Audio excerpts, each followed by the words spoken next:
ሰላም ሰላም ናይጀር ናገሬት ቻናል ተኸታተልቲ ካመይ ኣለኹምና ብብዘለኹምዎ ሰላምታ ንምንልኩም ነዚ ቪድዮ ክትኣት ከለኹም ብሰብስክራይብ እተው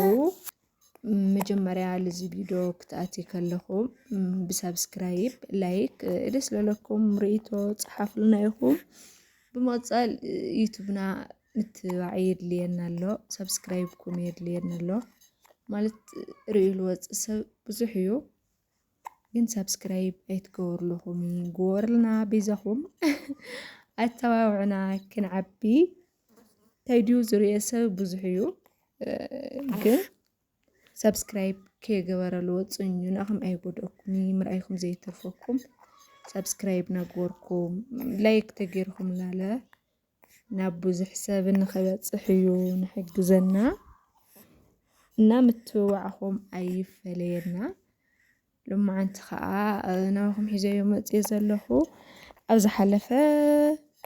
ጽሒፍኩምለይ ዘይመለስኩልኩም ብዛዕባ ናይ መኣዲ ደስ በሃሊ ክንደይ ኩሉ ትብላኒ ኣሕዋተይ እንታይ ይበሃል ንዕሊኡ ላዕሊኡ እንታይ ይበሃል ብዙሓት ሕቶ ሓቲትኩምኒ ኣጋጣሚ ኮነ ዘይመለስኩ ዝሓለፍክዎ ሎማዓንቲ ላባኹም ክብሎ እየ እና ብድጋሚ ምትውዋዕኹም ኣይፈለየና እና ናተይ ዝላዕሊኡ ዳይኒንግ ቲብል ይልበሃል ተዘይተጋግየ ማለት እዩ ኣሽዒቱ ኣነ ኣቑሑ ብዙሕ ኣይኾንኪ ኣፍልጠ የብለይ ግን ክገዝኦ ከለኹ ዝበለትና ማለት እዩ እና እዚ ይመስል በዓል ሸሞንተ እየ በዓል ሸሞንተ እዩ ግን ኣብዚ ሓደ ነገር ክብለክን ኣብ ደገ ኮይንክን ንትእዝዛ ኣሕዋተይ ብጣዕሚ ሰፊሕ ቦታ እዩ ዘድልዮ ገዛ ሰፊሕ ንዘለክን ብቻ እዩ ዘድሊ ንጸቢዩ ገዛ ዘለክን ኣየድሊ ምኽንያቱ ሙሉእ ባይታ እዩ ልትሕዝ ኣነ ከም ልተጸበኽዎ ይኾነ ገዛ ምስ ኣምጻናዮ ብጣዕሚ እዩ ቦታ ሰፊሕ ሓቲቱና ከምቲ ትሪእዮ ኣለኽን ምስ ናይ ኣንጎለና ምስ ናይ እንትን ሕውስውስ ኢሉ እዩንዮ ይልሸሉ ኣለኹ እየ ገፊሕ ቦታ ከስተኻኽሎ ክሙኩር እየ ሕዚ ሓንቲ ወሲኸላ እምበይ 6 ብቻ እየን ነይረን በዓል 8 እየ ገዝየ ዓቕምኸን ክትገዝኣ ትኽእላ ኢኸን በዓል 4ኞ በዓል 8ኞ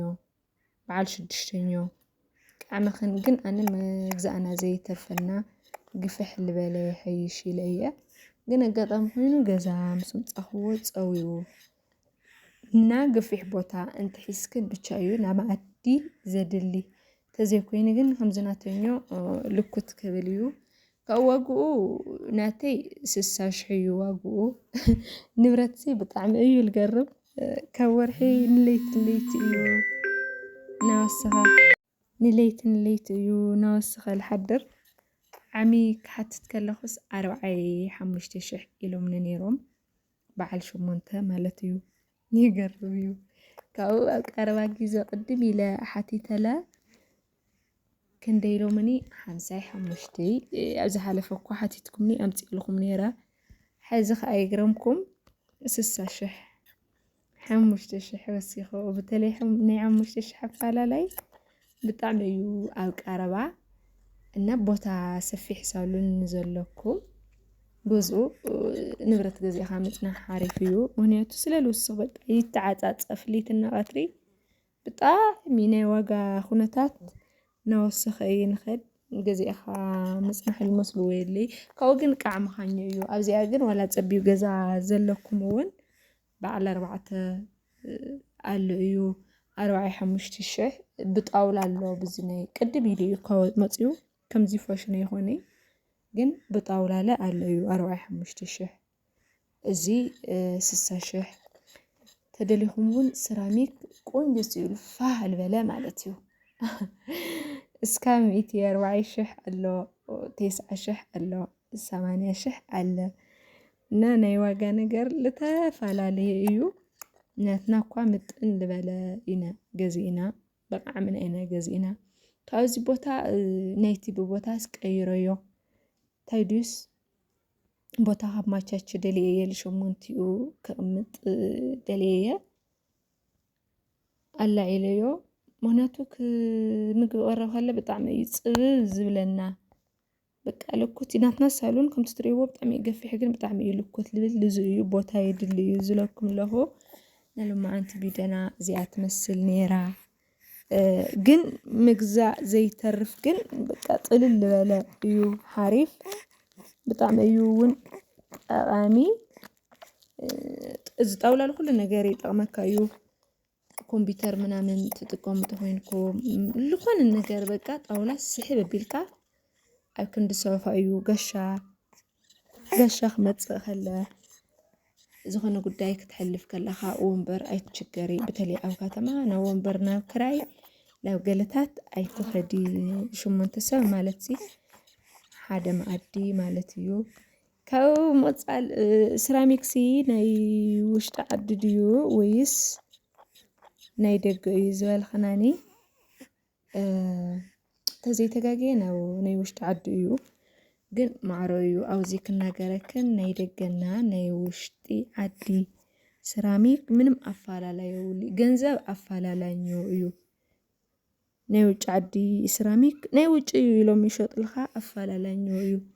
ኣነ ከምዚ ዝረአኽዎ ዝተዓዘብኽዎ ካብ ገዛ ናብ ገዛ ዝረአኽዎ ሰራሚክ ግን ናይ ውሽጥና ናይ ደገና ማዕሮ እዩ ናይ ውሽጢ ዓዲ ተገዚእኻ እውን ያም ቅርሺ ይቕንሰልካ እዩ ናይ ደገ ተገዚእኻ እውን ከምቲ ዝብልዎ ሳቶም ናይ ውጭ እንድዩ ሓሪፍ ዝብልዎ ግን ብሓፂሩ ናይ ውሽጢ ዓዲ እዩ ሰራሚክ ካብኡ ምንፃፍኪ ብክንደይ እያ ነይርና መጨረሻ ጥያቄ እዚኣ ይመስለኒ ካሊእ እንተሓሊፈዮ ዘየንበብኩ እንተርእዮ ኣብ ቀፃላይ ክምልሰልከን እየ ዘይመለስክዎ እንተልዩ እንተሓሊፈዮ ምስ ይቅርታ ማለት እዩ ካብኡ ሓንቲ መበል ሻውዒቲ ኣብዚ ኣመቻችየ ኣቕሚጠያኞ መበል ሻምኔቲ እስካብ ሙሉእ ብሙሉእ ሸሞንቲኡ ቦታ ልደልየሉ ካብኡ ምንፃፍ ናይ መሬት ተዘይተጋግየ ክልተ ብክልተ እያ ብጣዕሚ እያ ንእሽተይ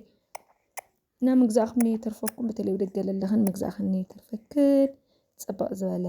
ምንፃፍ እቲ ሓደ ምንፃፍ ብጣዕሚ እዩ ክባር እምበ ከም ናይ ስዑዲ ማለት እዩ 20-30 ወፂሑ ኣብ ቀረባ ጠይቐ ነይረ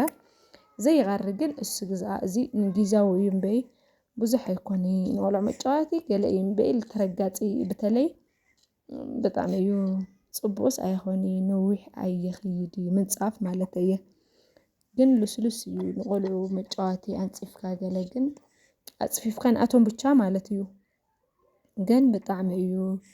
ልስልስ ናይ ሎማዓንቲ ቢደና እዚ ነይሩ ሰብስክራይብ ግበሩልና ብድጋሚ 10,000 ኣብ ቀረባ እቲልና ተደጋጋሚ 50 ዓይነት ቪድዮ ልድብረኩም ትኾይኑ ብካሊእ ዓይነት ክመፀኩም ኣብ ኮመንት ፃሓፉለይ እና ባይ ባይ ባይ ባይ እና ባይ ባይ ባይ ባይ ብድጋሚ ፅፅብቁ ንዓኻቶም ይኹን ናትና ተኸታተልቲ ተረፈ ጥያቄ ተልዩ